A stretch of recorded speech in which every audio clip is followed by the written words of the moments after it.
बात आशा है आप सभी स्वस्थ होंगे, मस्त होंगे। दिसंबर जाने को है, जनवरी आने को है। हर साल हम लोग कई संकल्प लेते हैं जनवरी में, जिनका 12 महीने में कोई न कोई विकल्प ढूंढते रहते हैं, और दिसंबर आते आते जो वादे हमने किए थे वो सारे दम तोड़ देते हैं, और पुनः मुझको भव, फिर वही दिनचर्या। एक संकल्प लें जिसका कोई विकल्प न हो। मैं समस्त स्वास्थ्य योद्धाओं से अपनी बात कहना चाहता हूँ, जो प्रत्यक्ष या परोक्ष राष्ट्र के स्वास्थ्य से जुड़े हुए हैं, चाहे वो पब्लिक हेल्थ सेक्टर के हों, चाहे प्राइवेट हेल्थ सेक्टर के हों। इस देश के सामने स्वास्थ्य की जो वर्तमान समस्या है, जिस पे समस्त स्वास्थ्य योद्धाओं को पूरे मनोयोग से लगना चाहिए, क्योंकि कुछ बीमारियां हम जड़ से ख़त्म करने पे हैं, कुछ को हमने पूरी तरह काबू कर लिया है। और इस अंतिम अवसर पे, जबकि प्रहार सबसे मजबूत होना चाहिए, अगर हम जरा भी ढीले पड़ते हैं तो टीबी जैसी महामारी, जिसके लिए माननीय प्रधानमंत्री जी ने एक समय सीमा निर्धारित कर रखी है, और हमारे उत्तर प्रदेश में हम लोगों ने 24 निर्धारित कर रखा है। पूरे देश से 25 तक टीबी को विदा कर देना है। एक ऐसी महामारी, एक ऐसी बीमारी जो बड़ी माता की तरह फिर इस देश में समस्या नहीं पैदा कर पाएगी, हमारे काबू में रहेगी।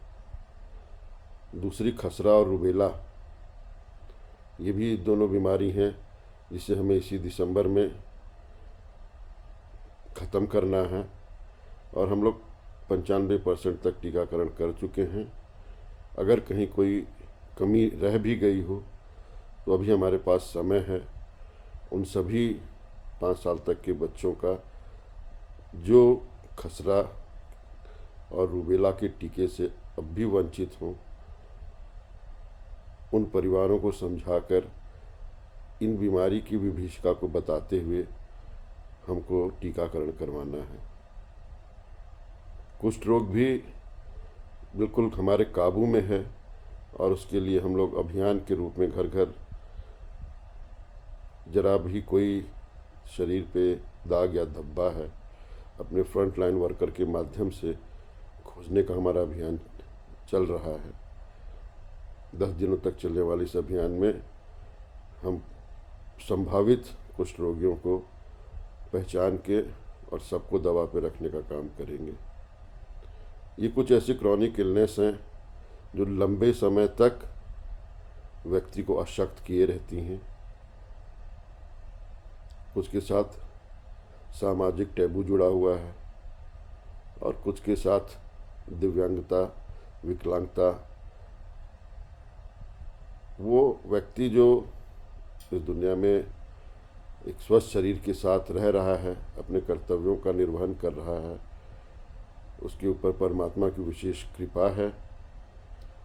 और हम सभी को अपने स्वास्थ्य की चिंता करनी चाहिए, इस शरीर की चिंता करनी चाहिए, क्योंकि ये बिल्कुल अनमोल यंत्र परमात्मा ने दे के भेजा है, और इसका ख्याल अगर हम नहीं रखेंगे तो ये शरीर हमारा साथ नहीं देगा। क्योंकि हम सिर्फ शरीर नहीं हैं, हमें यह शरीर मिला है उन देवीय गुणों को आत्मसात करने के लिए, विशेष कर्मों को पूरा करने के लिए। इसी यंत्र के माध्यम से हम सारे यज्ञ, सारे कर्म कर पाएंगे।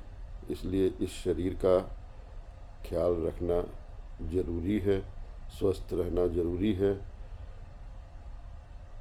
न सिर्फ आप स्वयं अपने लिए स्वस्थ रहने का संकल्प लें, अपने आस पड़ोस, अपने बगल के बच्चे, बुज़ुर्ग सबके साथ मिलके सामूहिक रूप से कुछ ऐसी योजना बनाएं, पार्क में बनाएं, मैदान में बनाएं, कहीं भी बनाएं, 2 4 5 लोग मिल के एक्टिविटी करेंगे तो निश्चित ही यह संकल्प हम पूरा कर पाएंगे। इन्हीं शब्दों के साथ आप अपने परिवार का, अपने समाज का, अपने राष्ट्र का विशेष स्वास्थ्य का ख्याल रखें। धन्यवाद। जय हिंद।